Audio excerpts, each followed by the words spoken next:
ونصلي ونسلم على رسوله الكريم أما بعد فأعوذ بالله من الشيطان الرجيم بسم الله الرحمن الرحيم قال النبي صلى الله عليه وسلم إنما الأعمال بالنيات أو كما قال النبي صلى الله عليه وسلم۔ کسی بھی عمل کے مقبول ہونے کے لیے اچھی نیت کا ہونا شرط ہے۔ نیت اچھی ہوگی اللہ کے ہاں وہ عمل مقبول ہوگا، اور اگر خدا نخواستہ نیت خراب ہوئی تو وہ بہت بڑا عمل بھی کیوں نہ ہو، اللہ کے ہاں اس کی کوئی قیمت نہیں ہے۔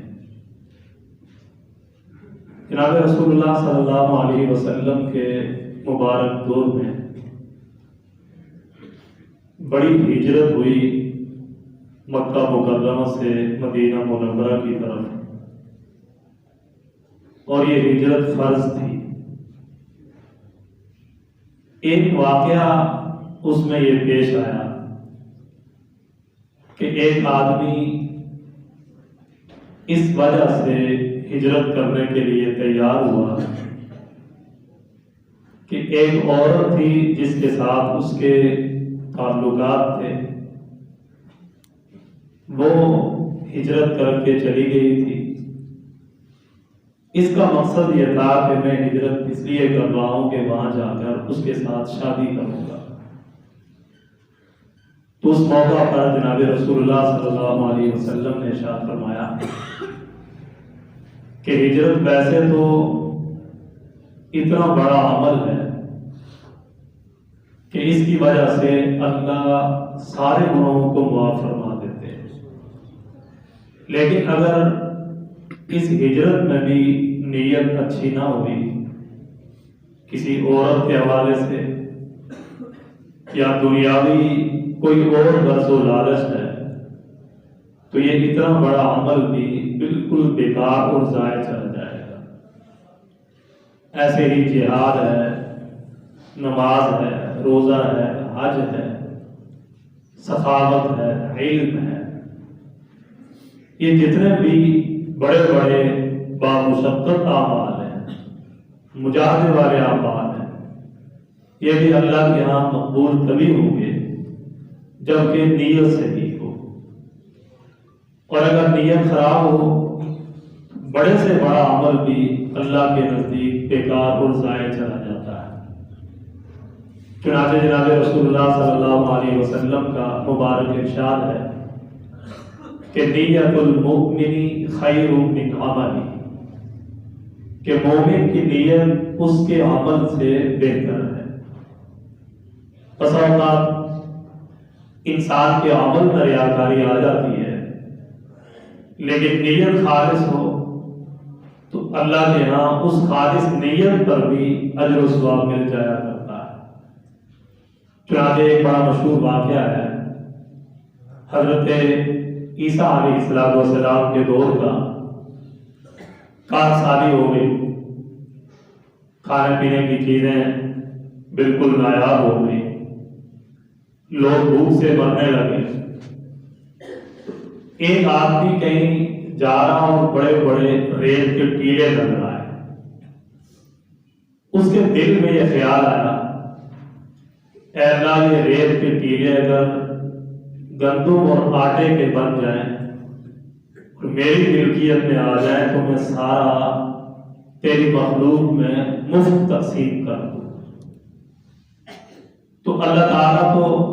دلوں کے ارادوں کو جانتے ہیں، تو حضرت عیسیٰ علیہ السلام کو وہی فرمایا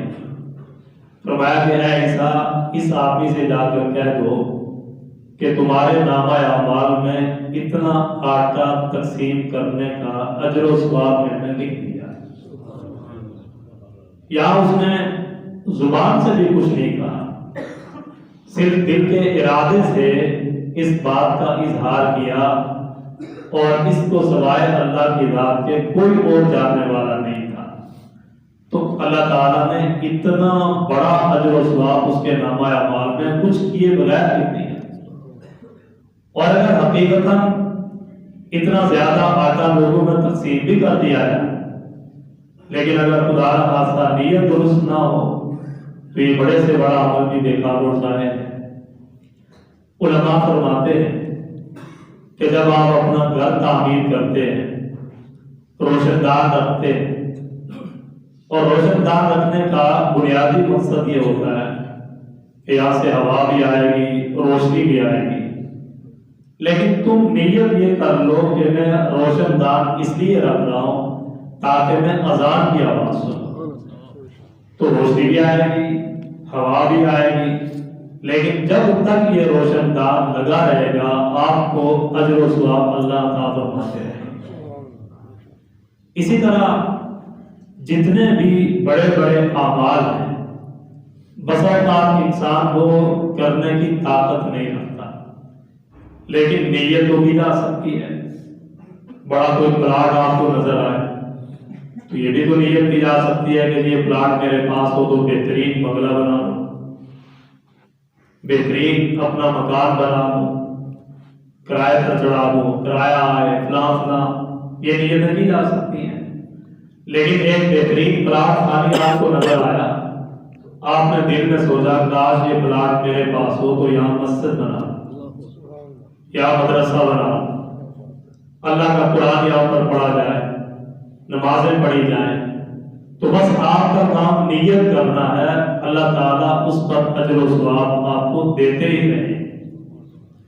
فرمایا کہ ایک آدمی جب اللہ کے پاس حاضر ہوگا بہت سارے ایسے اعمال دیکھے گا اپنے نامہ اعمال میں جو اس نے کیے نہیں ہوں گے، اور وہ اللہ تعالیٰ سے کہے گا کہ یا اللہ یہ اعمال تو میں نے کیے نہیں،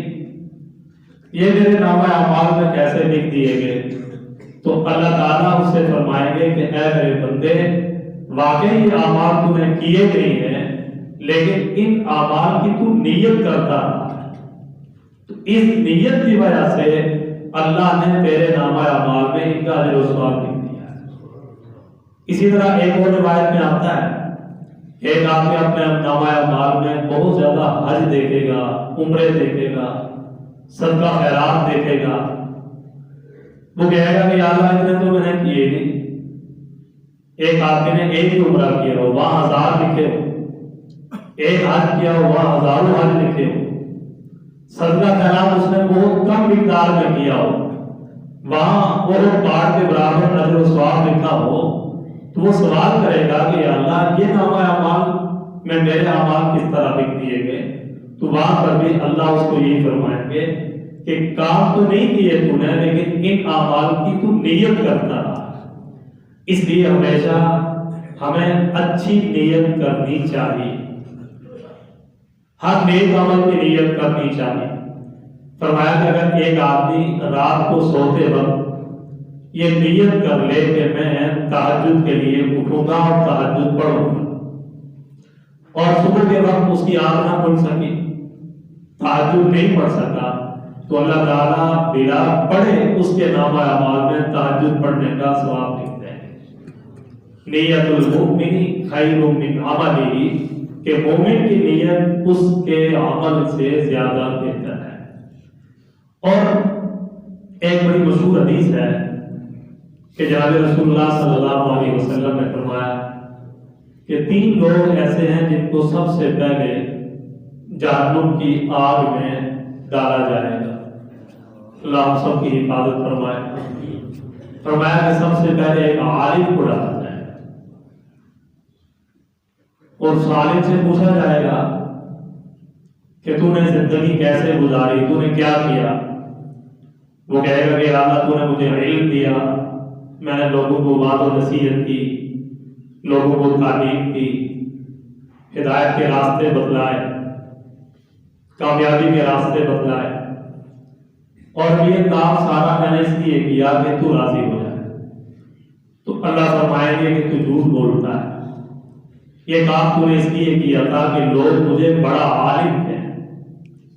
لوگ مجھے بڑا خطیب کہیں، اور دنیا میں تجھے یہ بات کہی جا چکی ہے، لہذا لوگوں سے تجھے واہ مل چکی ہے، میرے پاس اس کا کوئی اجر و ثواب نہیں۔ اور فرشتوں کو حکم دیا جائے گا کہ اس کو اونھے منہ جہنم کی آگ میں ڈال دو۔ شہید کو لایا جائے گا، تو نے کیا کیا؟ وہ کہے گا کہ اللہ تو نے جوانی دی تھی، صحت دی تھی، تندرستی دی تھی، تیرے دین کی سربلندی کے لیے لڑتا رہا، یاد کر کے اپنی جان قربان کیوں کیا تھا؟ یا اللہ تو راضی ہو جائے، تیرا دین بلند ہو جائے۔ اللہ فرمائیں گے کہ نہیں، جھوٹ بولتا ہے، تو نے اس لیے کیا تھا کہ لوگ مجاہد کہیں، شجاع اور بہادر کہیں، دلیر کہیں، میری شجاعت کے تذکرے ہوں، وہ ہو چکا ہے، میرے پاس اس کا کوئی اجر نہیں، اس کو بھی اونھے منہ کر کے جہنم کی آگ میں ڈالا جائے گا۔ اسی طرح ایک سخی کو لایا جس نے اپنا مال بہت زیادہ مقدار میں اللہ کے راستے میں خرچ کیا ہوگا، مدرسے بنائے ہوں گے، مسجدیں بنائی ہوں گی، جہاد میں خرچ کیا ہوگا، لیکن پوچھا جائے گا کہ کیوں کیا؟ وہ کہے گا کہ اللہ تو راضی ہو جائے۔ اللہ فرمائے کہ نہیں، تو جھوٹ بولتا ہے، اس کو بھی اونھے منہ کر کے جہنم کی آگ میں ڈالا جائے۔ اب یہ تین عمل وہ عمل ہیں جو سب سے بڑے عمل، عظیم عمل، مجاہدے اور قربانی والے عمل ہیں، لیکن اللہ کے ہاں ان اعمال کی قدر و قیمت صرف اس وجہ سے نہیں ہے کہ یہ اللہ کے لیے نہیں کیے گئے، اس میں اللہ کی رضا نہیں ہے، اللہ کی خوشنودی نہیں ہے، دکھلاوا ہے، ریاکاری ہے، نمود و نمائش ہے۔ اللہ ہم سب کی حفاظت فرمائے۔ اسی وجہ سے ہمارے اساتذہ، ہمارے اکابر فرماتے ہیں کہ ہر عمل میں کم از کم 3 مرتبہ نیت کی تجدید کرنی چاہیے، شروع میں، درمیان میں اور آخر میں، کہ کہیں شیطان کو تمہارے اس عظیم عمل کو ضائع نہ کرے۔ یہ بڑا محتاط کام ہوتا ہے، بڑا نازک کام ہوتا ہے۔ آپ لوگ کو سن رہے ہیں نا جی، میں سنا رہا ہوں، آپ کا کوئی بنیادی مقصد صرف یہی ہے کہ میں سن لوں گا اور جو بات سمجھ میں آ جائے گی اس پر عمل کروں گا، لیکن اللہ کہہ رہی ہے نیت میری بھی ہو، مجھے بھی اسی نیت کے ساتھ بات کرنے کی اللہ توفیق عطا فرما دے، تو چھوٹا عمل بھی اللہ کے ہاں قبول ہو جائے۔ اللہ کے ہاں اعمال کو گنا نہیں جاتا بلکہ اعمال کو تولا جاتا ہے، اور اعمال کے اندر جو وزن پیدا ہوتا ہے وہ نیت سے پیدا ہوتا ہے۔ اچھی نیت ہوگی، چھوٹا عمل بھی بڑا بن جائے گا، اور خدا نخواستہ بری نیت ہے تو بڑا عمل بھی بیکار اور ضائع چلا جائے گا۔ اس لیے نیت کا درست رکھنا ہر عمل میں ضروری ہے، اور روزہ بھی ایک عبادت ہے، یہ بھی بغیر نیت کے درست نہیں ہوتا۔ جس طرح نماز کے لیے نیت شرط ہے، زکوٰۃ کے لیے نیت شرط ہے، حج کے لیے نیت شرط ہے، اسی طرح روزہ بھی ایک عظیم عمل ہے، ارکان اسلام میں سے ایک اہم رکن، اس کی درستگی کے لیے بھی نیت کا صحیح ہونا شرط ہے۔ ایک تو نیت صحیح ہو تاکہ اللہ کے ہاں یہ قبول ہو جائے، اور دوسرا یہ ہے کہ جب تک روزہ رکھنے کی نیت نہیں ہوگی تو یہ عادت کے طور پر انسان بھوکا پیاسا رہے گا، عبادت کے طور پر بھوکا پیاسا نہیں رہے گا۔ عادت اور عبادت میں فرق کرنے والی چیز وہ نیت ہوا کرتی ہے۔ ایک آدمی صبح سے لے کر شام تک کہیں مصروف رہا، نہ کچھ کھایا نہ پیا، یہ روزہ تو نہیں،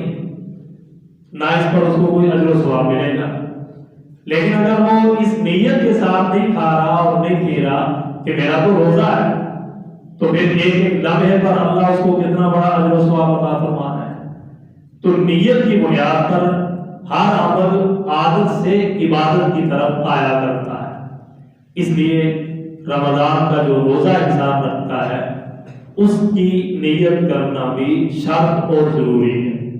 اور یہ رات ہی سے نیت کرنا ضروری ہوگا۔ رات کا یہ ہوتا ہے کہ سحری کا وقت ختم ہونے سے پہلے یہ رات ہوتی ہے، اسی وجہ سے جو نیت کے الفاظ ہم پڑھتے رہتے ہیں، اگرچہ احادیث کی روشنی میں کوئی یہ الفاظ ضروری نہیں ہے، لیکن الفاظ یہ ہیں وَبِصَوْمِ غَدٍ نَوَيْتُ مِنْ شَهْرِكُمْ، کہ میں کل کے روزے کی نیت کرتا ہوں۔ حالانکہ روزہ تو آج رکھ رہا ہے، تو معلوم یہ ہوا کہ یہ جو کل کا لفظ ہے وہ اسی وجہ سے ہے کہ ہم وقت ختم ہونے سے پہلے پہلے یہ نیت کر رہے ہیں۔ جب وقت ختم ہو جائے گا تو پھر آج کا دن شروع ہو جائے گا، اس لیے ان الفاظ کے ساتھ نیت کی جاتی ہے کہ میں کل کے روزے کی نیت کر رہا ہوں۔ تو رات سے نیت کرنا یہ مستحب اور ضروری ہے۔ لیکن اگر ایک آدمی سو گیا، دیر سے آنکھ کھلی، تو زوال سے پہلے پہلے اگر اس کی آنکھ کھل گئی اور وہ نیت کر سکتا ہے تو وہ نیت کر لے، اس کا روزہ درست ہو جائے گا نصف النہار سے پہلے پہلے۔ نصف النہار کا مطلب یہ ہوتا ہے کہ صبح صادق سے لے کر غروب آفتاب تک جتنا وقت ہے اس کا آدھا وقت جتنا بنتا ہے اس سے پہلے۔ مثلا 13 گھنٹے کا دن ہے پورا، 13 گھنٹے کا جو آدھا ہوگا وہ کتنا ہوگا؟ 6:30۔ تو 6:30 کتنے بجے بنے گا؟ مطلب 11:30 بجے تقریباً بنتا ہے۔ 11:30 سے پہلے پہلے وہ نیت کر لے۔ لیکن یہ تو وقت کے بڑھنے اور گھٹنے سے نصف النہار کا وقت بھی آگے پیچھے ہوتا رہے گا۔ میں نے ایک مثال دی، تو نصف النہار سے پہلے پہلے اگر اس نے نیت کر لی اس کا روزہ معتبر ہوگا، ورنہ روزہ معتبر نہیں ہوگا۔ مثلا ایک آدمی اٹھا ہی نہیں ہے سحری کے وقت، صبح کی نماز بھی گئی، 2 بجے جا کر اس کی آنکھ کھلی، 1 بجے جا کر آنکھ کھلی، تو اب ظاہر ہے کہ نصف النہار کا وقت بھی گزر چکا ہے۔ اب وہ نیت کرے گا بھی تو اس کی نیت کا اعتبار نہیں ہوگا، تو گویا کہ یہ آج والا روزہ اس کا نہیں ہوگا، اس کی قضا کرنا اس کے ذمہ لازم اور ضروری ہوگی۔ اسی طرح اگر ایک آدمی نے نظر کا روزہ مانا ہوا ہے، معین نظر کا روزہ، معین کا مطلب یہ ہوتا ہے کہ اگر یہ کام میرا ہو گیا تو میں جمعہ کا روزہ رکھوں گا، جمعرات کا رکھوں گا، پیر کا رکھوں گا، فلاں تاریخ کا روزہ رکھوں گا، یہ نظر معین ہے۔ اس دن جو معین روزہ ہے اس دن کی نیت پہلے سے رات سے موجود ہے تو ٹھیک ہے، اور اگر زوال سے پہلے پہلے بھی نیت کر لے اس کی نیت کا اعتبار کیا جائے گا، بشرطے کہ اس نے کچھ کھایا پیا نہ ہو، اور اگر کوئی کھا پی لیا تو پھر ظاہر اس کی نیت کا اعتبار نہیں ہوتا۔ بہت سارے ساتھی مسئلہ پوچھتے رہتے ہیں کہ جی جب اٹھے تو اذانیں ہو رہی تھی تو ہم نے بس صرف 1 گھونٹ پانی پیا ہے، تو پھر تو روزہ ختم ہو گیا، اس کے بعد تو نیت کا اعتبار نہیں ہے۔ ہاں اگر پانی نہ پیتے پھر نیت کرتے پھر تو بات ٹھیک تھی، تو پانی پی لینے کے بعد تو روزہ ختم ہو گیا، اب تو نیت سے روزہ درست نہیں ہوگا۔ اسی طرح بہت سارے ساتھی اٹھتے ہیں، وقت کم ہوتا ہے تو کہتے ہیں جی آج تو سحر نہیں کھا سکے اس وجہ سے آج روزہ نہیں ہوگا، تو سحری کھانا یہ زیادہ سے زیادہ مستحب، فرض واجب نہیں ہے یا روزے کی شرائط میں سے نہیں ہے۔ لیکن اگر سحری کے بغیر روزہ رکھا جا سکتا ہے تو وہ ظاہر ہے ضرور روزہ رکھے، اس روزے کو توڑنا اس کے لیے جائز نہیں ہوگا۔ اگرچہ سحری کے اپنے ایک فضائل ہیں، اس کے اپنی برکات ہیں، لیکن بہت سارے ایسے مسائل ہیں جو لا علمی کی بنیاد پر وہ روزوں کو خراب کر دیتے ہیں، اس لیے مسائل کا پوچھنا بھی ضروری ہوتا ہے۔ اللہ تعالیٰ سے دعا ہے کہ اللہ ہماری نیتوں میں بھی اخلاص عطا فرمائے اور درستگی عطا فرمائے۔ باقی دعوانا الحمدللہ۔